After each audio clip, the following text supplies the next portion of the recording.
गांव की मिट्टी का कर्ज। सुबह की पहली किरण जैसे ही गांव के खेतों पर पड़ी, पक्षियों की चहचहाहट से पूरा माहौल जीवंत हो उठा। उसी गांव में रहता था एक गरीब किसान रामू। उसकी छोटी सी झोपड़ी थी, पत्नी सीता और एक बेटा मोहन था।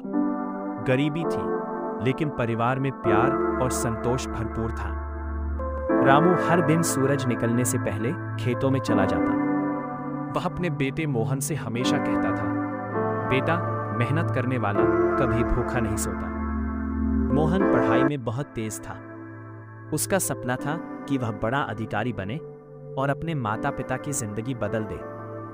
लेकिन गांव के लोग अक्सर उसका मजाक उड़ाते। एक दिन गांव के चौपाल में कुछ लोग हंसते हुए बोले, अरे रामू, पहले अपने घर की हालत तो देख लो, फिर बेटे को बड़े सपने दिखाना। रामू मुस्कुराकर बोला, सपने गरीब और अमीर देखकर नहीं आते, हिम्मत देखकर आते हैं। समय बीतता गया। रामू ने अपनी जरूरतें कम कर दी, लेकिन बेटे की पढ़ाई कभी नहीं रुकने दी। कई बार उसने अपनी फसल कम दाम में बेच दी, कई बार खुद भूखा सो गया, लेकिन मोहन की किताबें हमेशा नई लाकर दी। फिर एक साल गांव में भयंकर सूखा पड़ा। खेत सूख गए, फसल बर्बाद हो गई। रामू कर्ज में डूब गया। लोगों ने सलाह दी कि मोहन की पढ़ाई छुड़वा दो, लेकिन रामू ने साफ मना कर दिया।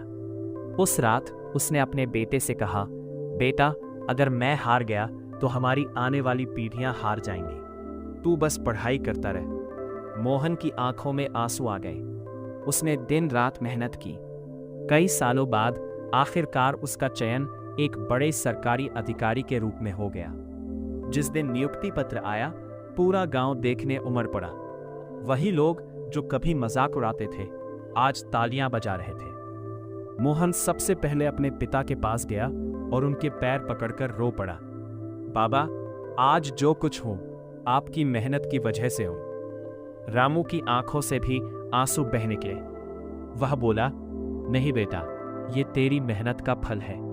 कुछ महीनों बाद मोहन ने गांव में एक नया स्कूल बनवाया, पक्की सड़कें बनवाईं और किसानों की मदद के लिए कई योजनाएं शुरू कराईं। गांव के बुजुर्ग अक्सर बच्चों को यह कहानी सुनाते और कहते, जिस मिट्टी में मेहनत और माता पिता का आशीर्वाद मिल जाए, वहां सपने जरूर पूरे होते हैं। कहानी का संदेश, गरीबी कभी सपनों की दुश्मन नहीं होती, हार मान लेना होता है।